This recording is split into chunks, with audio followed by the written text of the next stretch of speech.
Welcome to the Resilient Mindset Podcast, an exciting new podcast by Resilience Queen, Justine Martin. Justine is the owner and founder of the Resilient Mindset, a division of the Justine Martin Corporation. Justine draws on her years of experience and knowledge consulting with clients to develop and sustain a positive mindset. Focused on igniting your passion, purpose and power, follow the Resilience Queen each week as she delves into the mind of her guests, exploring fascinating stories and inspiring journeys. Welcome back, listeners. Today I've got with me Sandy Johnston. She is formerly a victim of an abusive relationship. Her life could have ended in 2013 when her house was at risk of being blown up. She had no choice but to flee with her children and change their identities, all in the name of trying to stay safe from one person. Rather than continue to live life in the shadows because of the fear, trauma, and the damage to her life, Sandy has chosen to use her own experiences to speak up and speak out about the dangers, the challenges, and the complexities that women face in trying to break free from an abusive partner. Sandy is a life coach, a money-minded coach, a pranic energy healer, an angel intuitive, a speaker, and an advocate for women to put their safety first. Welcome, Sandy. Thank you so much for having me, Justine. It's a real pleasure to be here. So it's a pleasure to have you on here. That's some bio that you've got there, and I've put the rest in the comments section. So what does resilience mean to you, Sandy? So I guess resilience for me is a journey. It's really something that is cultivated through our lived experiences. I don't think that we're born with resilience. I think that resilience is something that we develop through our life, and that tough times in our lives, adversity, challenges that we face, the opportunities that we're given to cultivate resilience. Awesome definition. What's an adversity that you've faced and how did you overcome it? So you've already heard about my experience in an abusive relationship. So that, as you mentioned in that bio, being in an abusive relationship is a really complex thing, and it's not something that gets talked about a lot publicly, and it's no wonder that women often don't understand whether they're in an abusive relationship when they are. So for me, I suppose I jumped from the frying pan into the fire because, like many other women, I bounced from one toxic relationship into another. And at the heart of it, which, was part of my discovery journey of going through this, is underneath it all, I found that I really needed to like myself more, that I needed to learn to love myself, and I needed to value myself. So there's been a whole path of healing for me in going through those experiences, because you can either choose, when you go through an abusive relationship, you can either become very bitter because of the things that you've been through, and because it's not fair. Why has this happened to me? What have I done to deserve this kind of treatment? And you can either then get very bitter about it and can go into this blaming mentality that it's all the other person's fault, or you can choose to get better and focus on going inward and looking at what it is in yourself that needs nurturing, that needs healing, and I think that's it for all of us, is that we all have these things inside of ourselves that need our attention, that need our love and our care.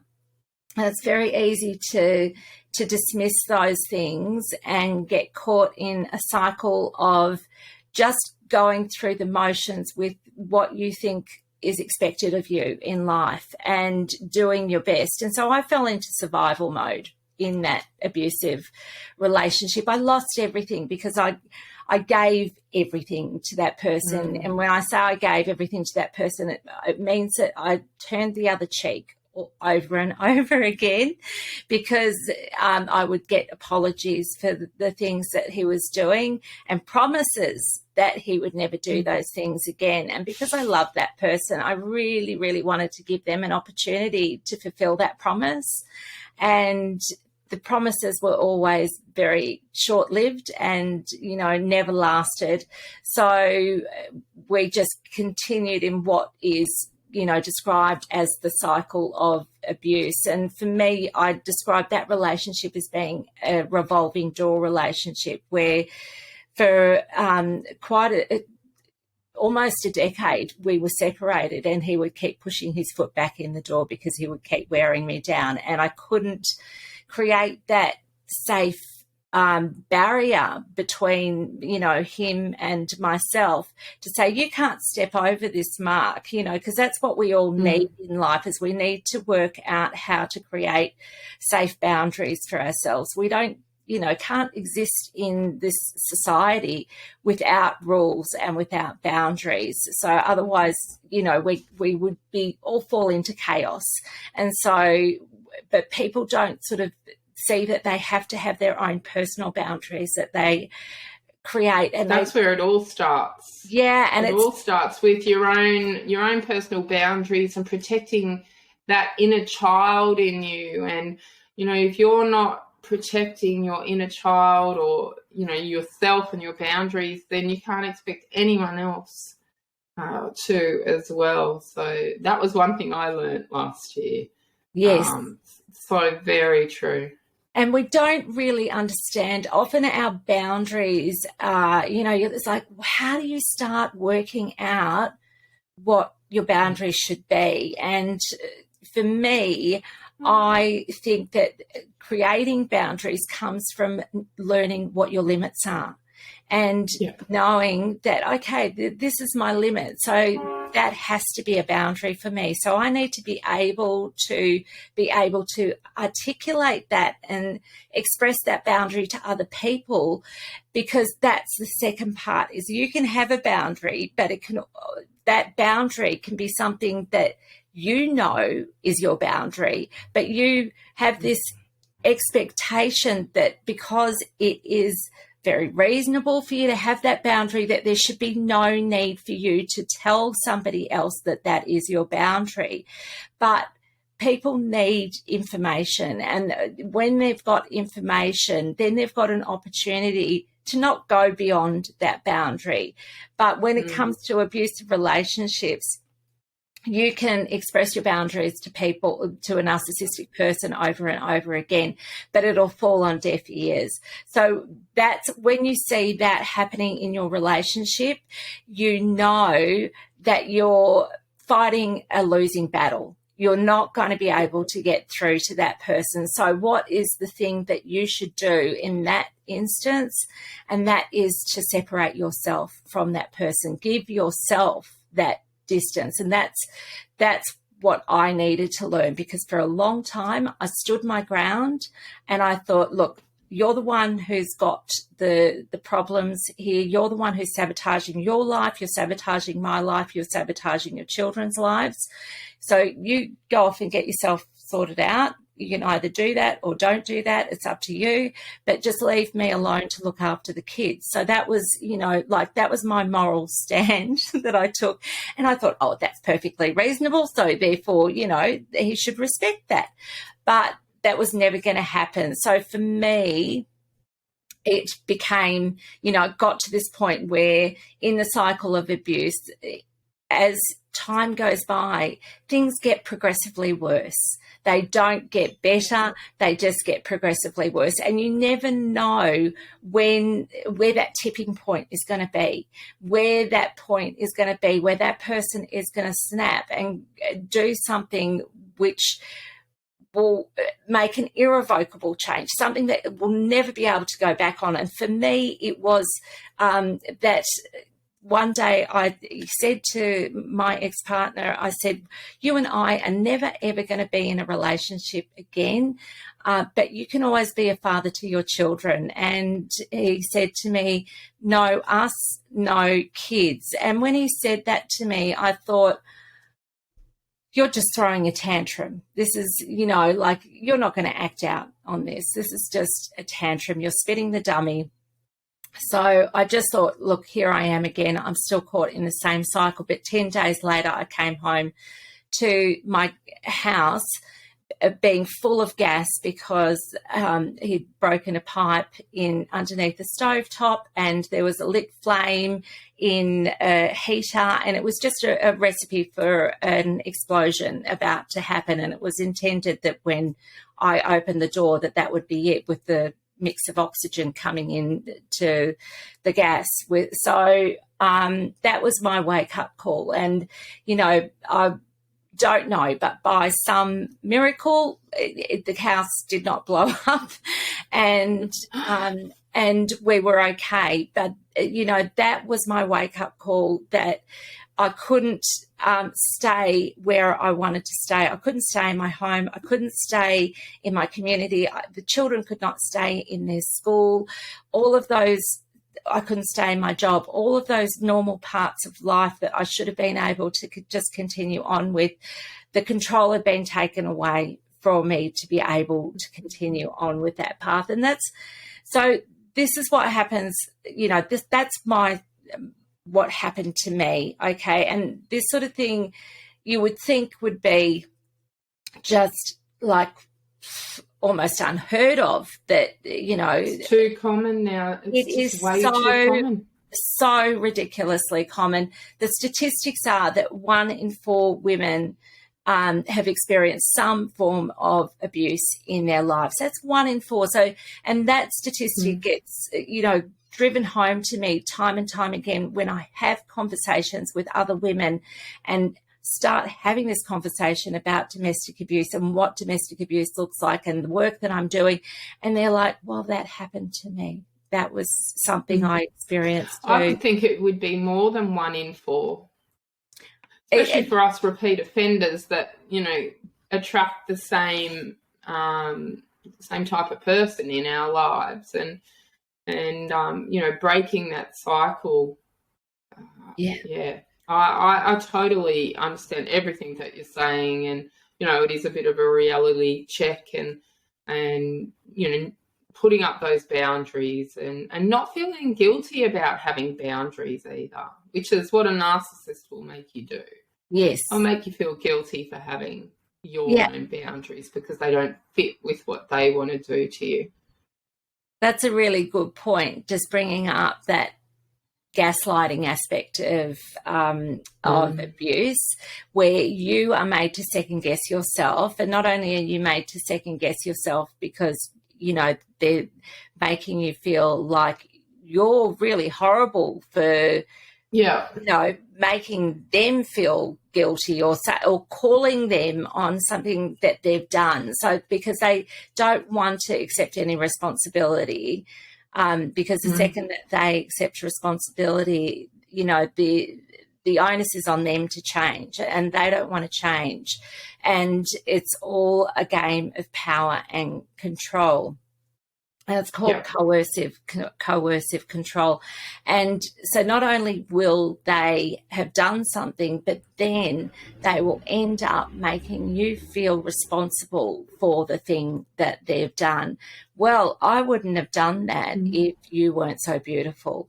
I wouldn't have done that if you didn't drive me so crazy with, it's just, it's always comes back to you, pointing the finger to you, like it's your fault that they have acted out in a certain way.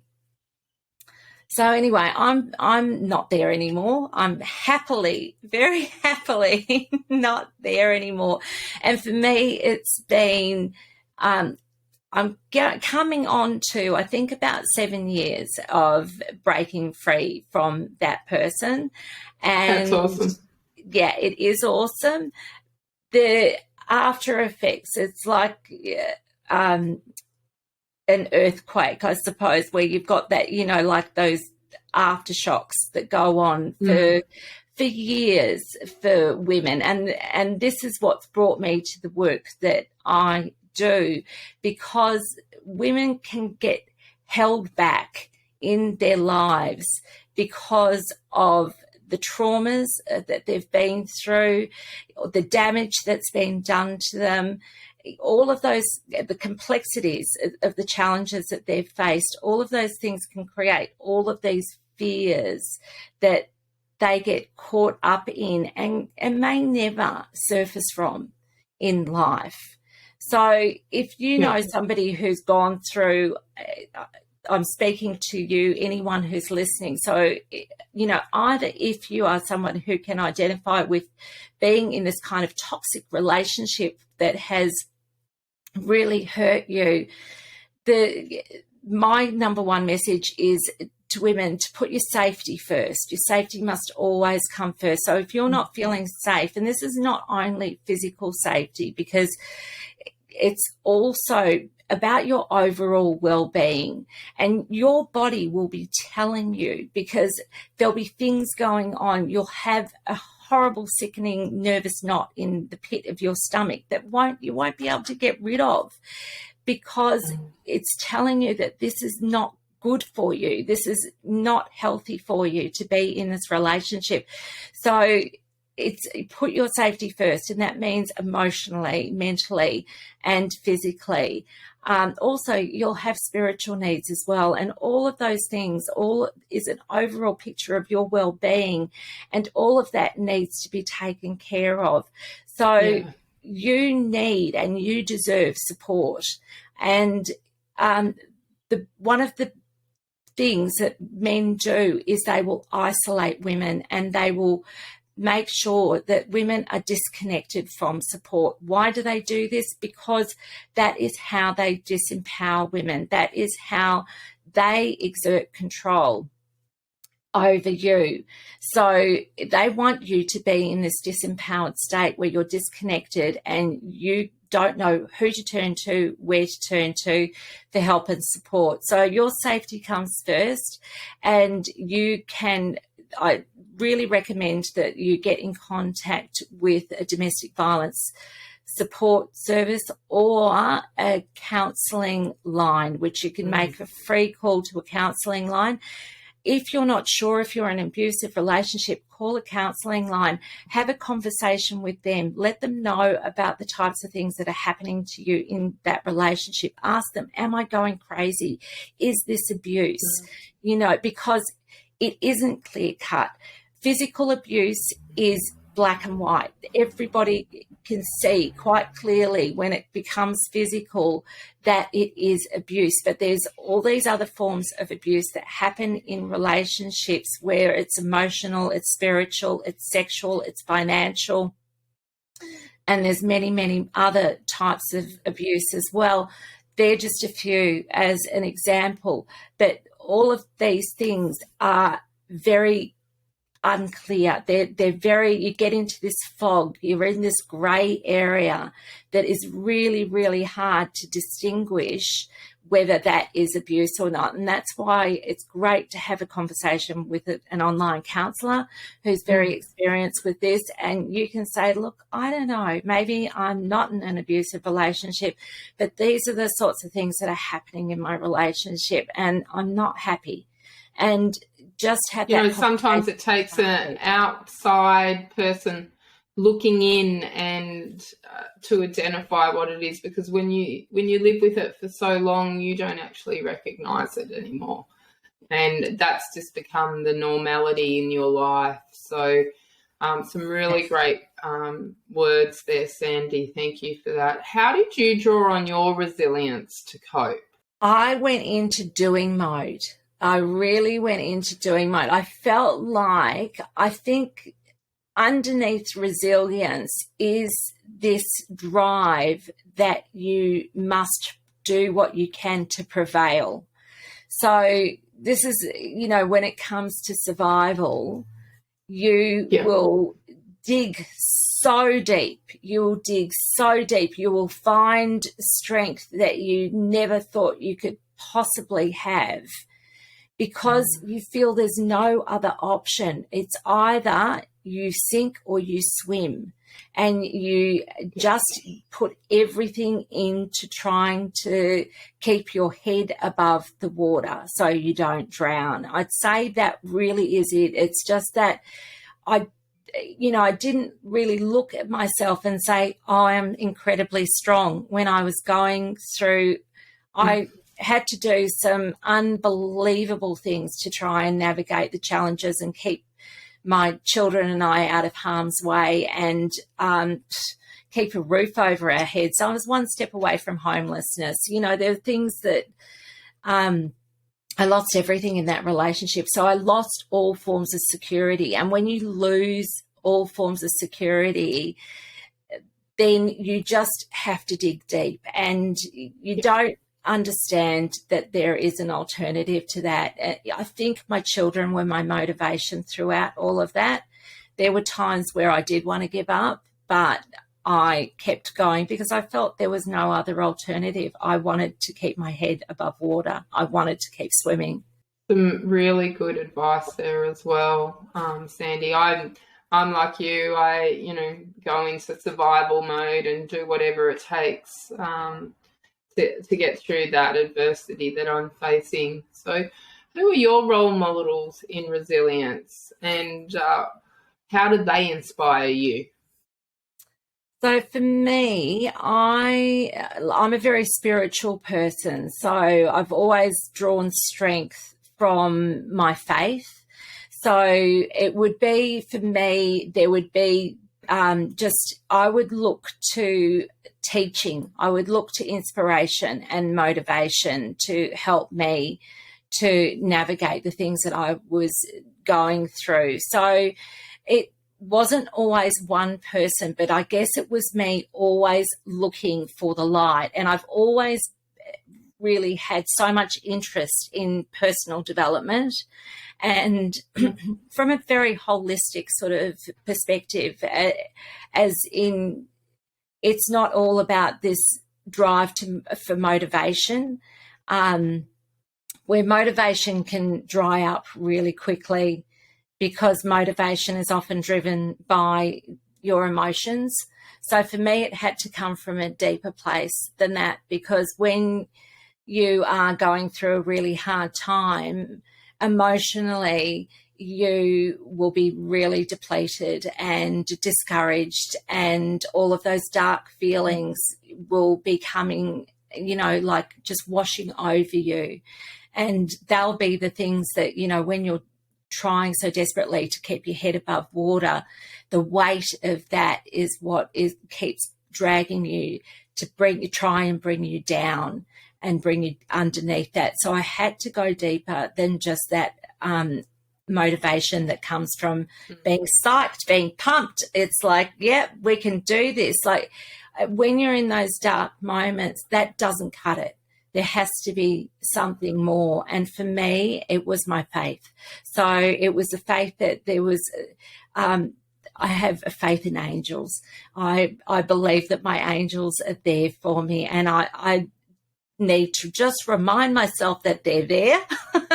And I need to call on them and ask them for help, because I'm so used to striving for things in my own strength that I need to remind myself that there's more to me and there's more to life than this physical body, this shell that I'm in.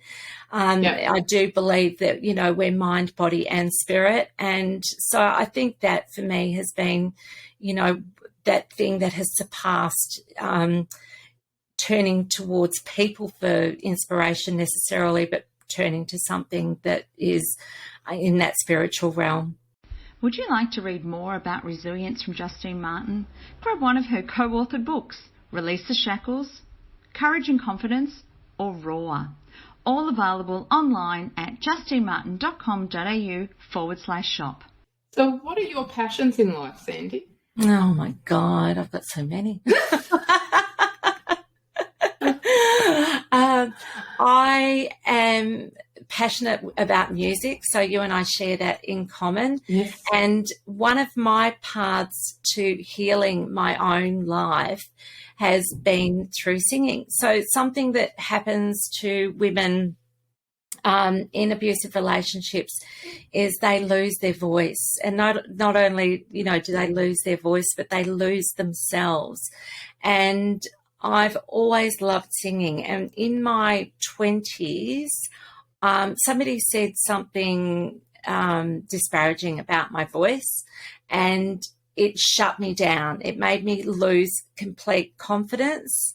And so getting up and performing is not something that many people would sort of strive to do, because it's quite a daunting place. To put yourself in, you know, up on stage in the public eye.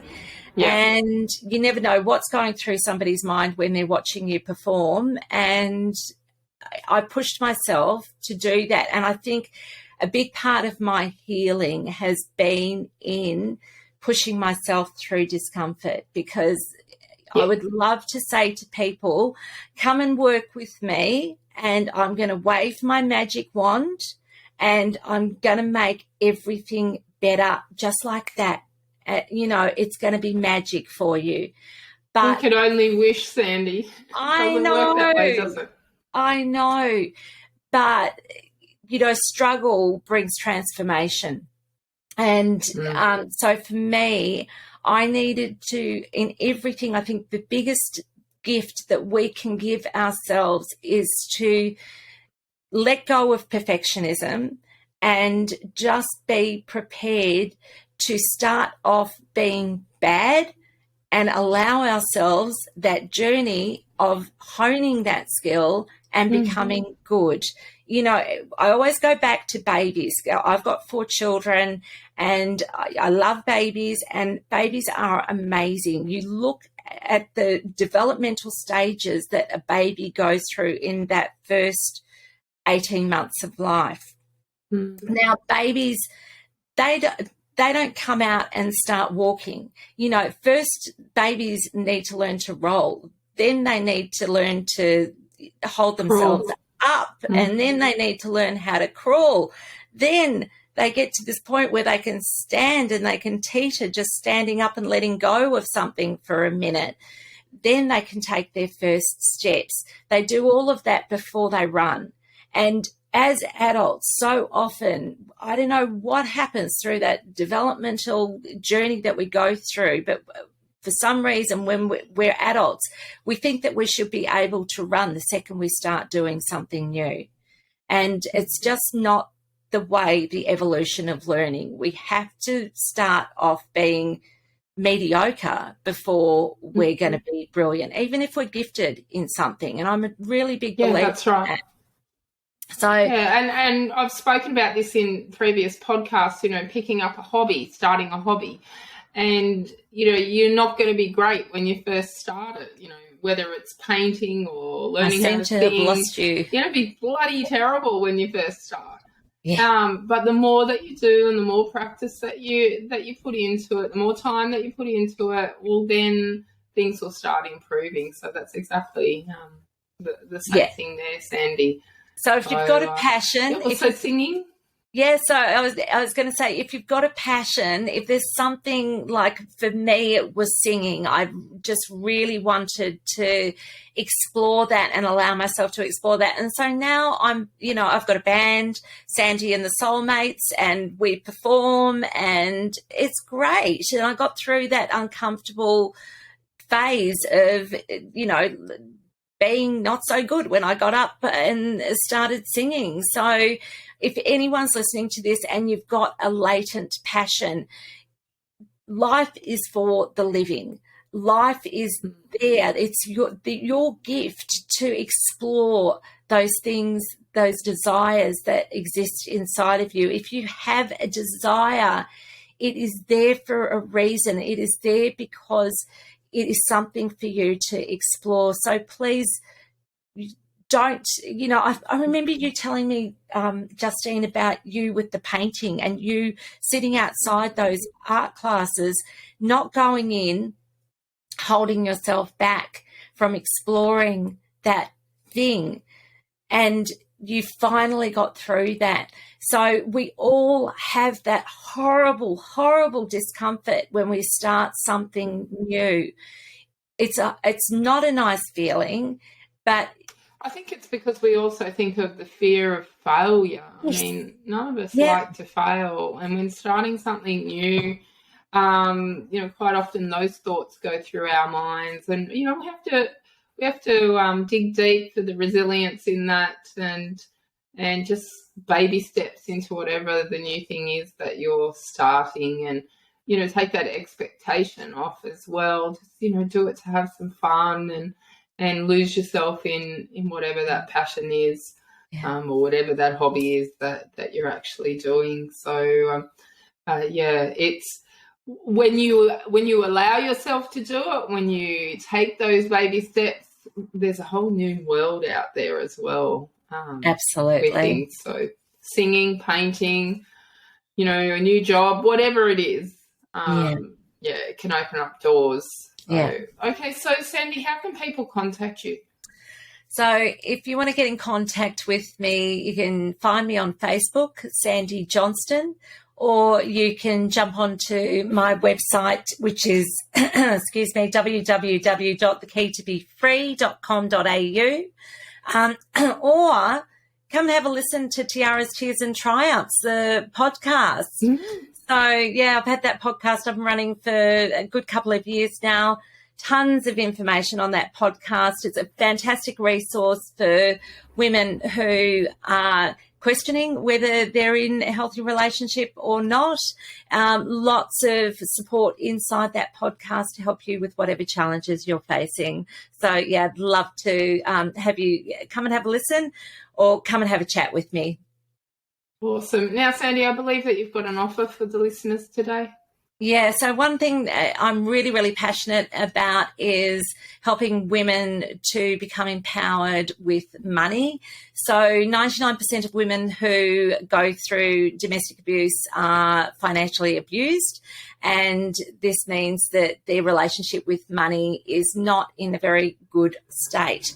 So I've created a resource which is a money mindset and freedom journal, and that's an ebook. It's got downloadable templates in it, and it's got lots of help and support in there for you to help heal your relationship with money, and also to learn to do some things like how to save, how to distinguish between your wants and needs, and help you get back in control of your money management.